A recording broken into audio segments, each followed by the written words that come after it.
ሰላም ጤና ይስጥልን ክቡራን አድማጭ ተመልካቾቻችን ከኢትዮጵያ ዜና አገልግሎት የዕለቱን አበይት መረጃዎቻችንን ይዘን ቀርበናል። አርዕስቶቹን በማስቀደም እንጀምራለን።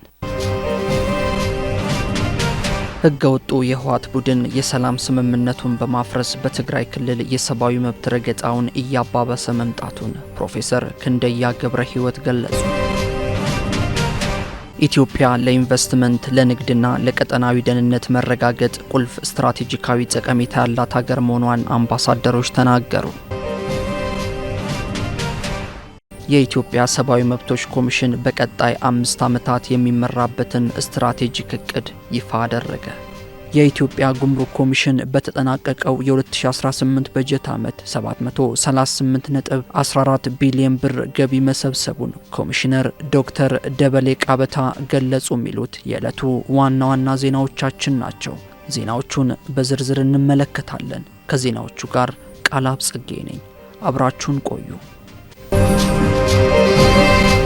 ህገወጡ የህወሓት ቡድን የሰላም ስምምነቱን በማፍረስ በትግራይ ክልል የሰብአዊ መብት ረገጣውን እያባባሰ መምጣቱን የመጀመሪያው የትግራይ ክልል ጊዜያዊ አስተዳደር ካቢኔ ሴክሬታሪያት ኃላፊ የነበሩት ፕሮፌሰር ክንደያ ገብረ ሕይወት ገለጹ። የመጀመሪያው የትግራይ ክልል ጊዜያዊ አስተዳደር ካቢኔ ሴክሬታሪያት ኃላፊ የነበሩት ፕሮፌሰር ክንደያ ገብረ ሕይወት ለኢዜአ እንደገለጹት ህገወጡ የህወሓት ቡድን ወጣቶችን በተለያየ መልክ ለውክልና ጦርነት እየተጠቀመባቸው እንደሚገኝ አጋልጠዋል። የሰብአዊ መብት ረገጣው ከበፊቱ በበለጠ ሁኔታ እጅግ እየከፋና ጫፍ ላይ መድረሱንም ገልጸው በርካታ ወጣቶች በግድ እየታፈሱ ወደ ማሰልጠኛ ማዕከላት እየተወሰዱ መሆኑን አስረድተዋል። ከዚህም አልፎ ወደ አዲስ አበባ ለመምጣት የሚሞክሩ ተጓዦችን ጭምር በየመንገዱ ከነበሩበት ተሽከርካሪ እያስወረዱ ወደ ስልጠና የሚወስዱበት የሚያስሩበትና እስከ ሞት ቅጣት የሚደርስ እርምጃ የሚፈጽሙበት ሁኔታ መኖሩንም ጠቅሰዋል።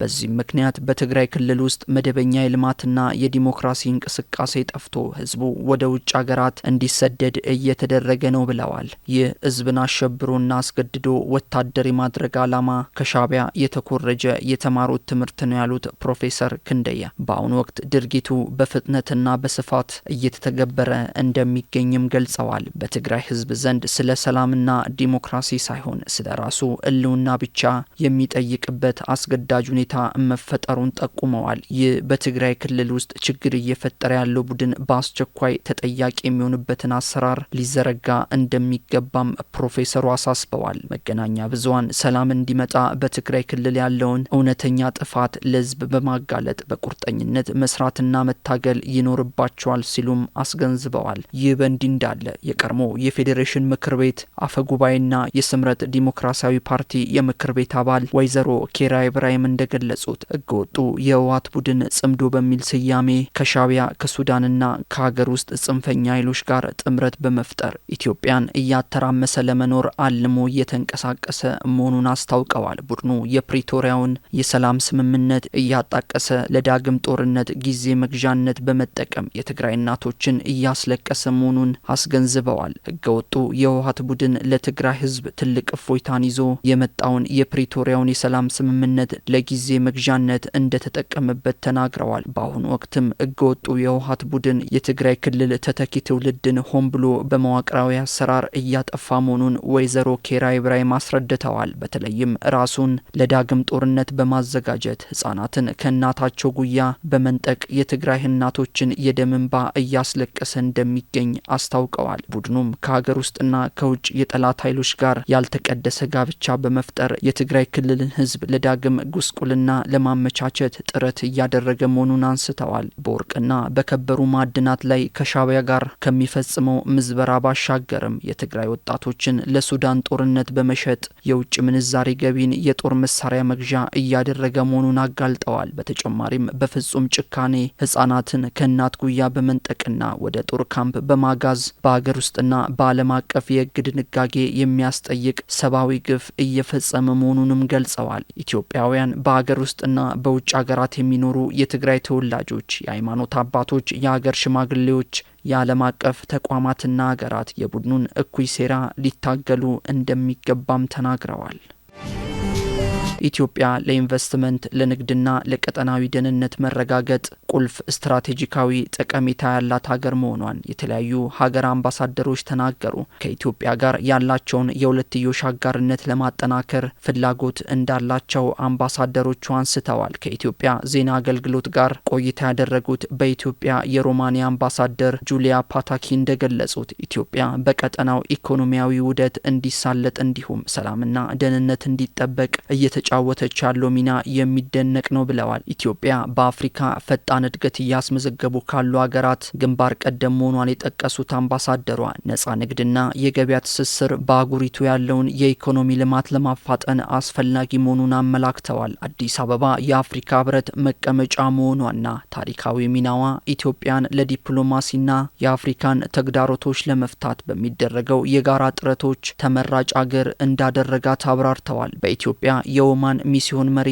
አፍካል አልፋርሲ በበኩላቸው ኢትዮጵያ ባላት ሰፊ መልክዓ ምድራዊ አቀማመጥና በማደግ ላይ ባለው ኢኮኖሚዋ ሳቢያ በቀጠናው ወሳኝ ሀገር ናት ብለዋል። ቀጠናውን የማስተሳሰር አህጉራዊ ሚናዋ እያደገ ነው ያሉት ሚስዮን መሪው በአፍሪካ ግዙፉ የኢትዮጵያ አየር መንገድ ለቀጠናዊና ለአህጉራዊ ውህደት ትልቅ አስተዋጽኦ አለው ሲሉ ገልጸዋል። በንግድና በኢንቨስትመንት ዙሪያ የኢትዮጵያና የኦማን የሁለትዮሽ ግንኙነት እየጎለበተ መምጣቱን ጠቁመው ኦማን የብረት ምርቶችንና የፕላስቲክ ፓሌቶችን ወደ ኢትዮጵያ ስትልክ ኢትዮጵያ ደግሞ ቡና፣ ሰሊጥና ሌሎች የግብርና ምርቶችን ወደ ኦማን እንደምትልክ አስረድተዋል። በኢትዮጵያ በሪል ስቴትና መሰረተ ልማት ፕሮጀክቶች፣ በአምራች በኮንስትራክሽንና በግብርና ዘርፎች የኦማን ባለሀብቶች ሊሰማሩባቸው የሚችሉባቸው ሰፊ የኢንቨስትመንት አማራጮች መኖራቸውን ጠቅሰዋል።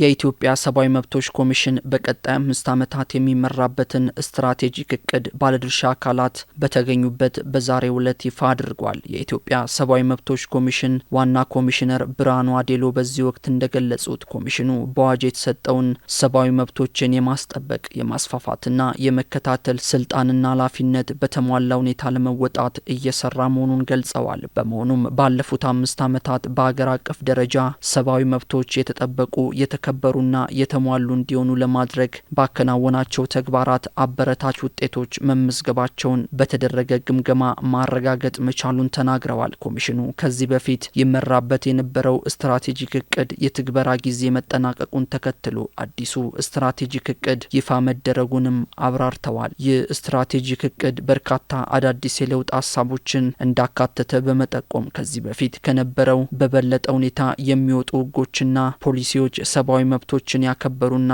የተጣጣሙ እንዲሆኑ ትኩረት ማድረጉን ገልጸዋል። ዜጎች ከልጅነታቸው ጀምሮ ስለ ሰብአዊ መብቶች ጥበቃ ግንዛቤ ይዘው እንዲያድጉ ለማድረግም የሰብአዊ መብቶች ትምህርትን በስርዓተ ትምህርት ውስጥ ለማካተት እንደሚሰራም ጠቁመዋል። በተጨማሪም በሰብአዊ መብቶች ጥበቃ ላይ የሚሰራ የጥናትና ምርምር ክፍል እንዲሁም ኢንስቲትዩት ለማቋቋም መታቀዱን ዋና ኮሚሽነሩ ተናግረዋል። ለዚህም ተግባራዊነት ኮሚሽኑ ከባለድርሻ አካላትና ከዓለም አቀፍ ተቋማት ጋር በትብብር እንደሚሰራ አረጋግጠዋል። አዲሱ ስትራቴጂክ እቅድ ሰብአዊ መብቶችን ይበልጥ ለማስጠበቅና የፍትህ ተደራሽነትን ለማስፈን አይነተኛ ሚና እንደሚያበረክት በማንሳት የኮሚሽኑ አመራርና ሰራተኞች ለእቅዱ ስኬታማነት የበኩላቸውን ድርሻ ለመወጣት ዝግጁ መሆናቸውን ገልጸዋል።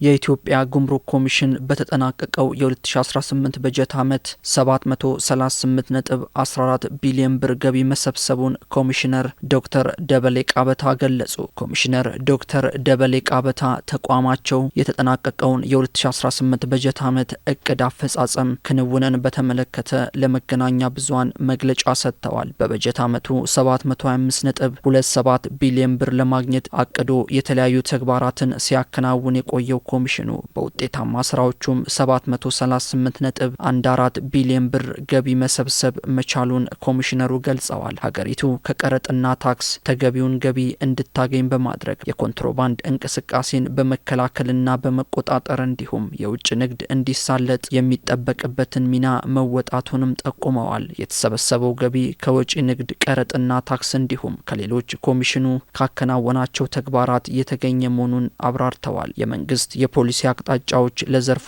የተመቹ መሆን ኮሚሽኑ ያደረጋቸው ተቋማዊ የሪፎርም ስራዎችና አሰራርን በቴክኖሎጂ የማዘመን ተግባራት ለገቢው ማደግ አቅም መፍጠራቸውን ገልጸዋል። በተጠናቀቀው በጀት ዓመት ህገወጥ የኮንትሮባንድ እንቅስቃሴዎችን የመቆጣጠር ስራን በማጠናከር ሀገሪቱ ከዘርፉ ማግኘት የሚገባትን ጥቅም እንድታገኝ የሚያደርጉ ስራዎች በትኩረት ማከናወኑን አስገንዝበዋል። ኮንትሮባንድና ህገወጥ የንግድ እንቅስቃሴን በመከላከል ረገድ ከተለያዩ ባለድርሻ አካላት ጋር በተሰራው ቅንጅታዊ ስራ 380 ቢሊዮን ብር በላይ ሀብት ማዳን መቻሉንም አስታውቀዋል። ዜናው አበቃ። ሰላም ቆዩ።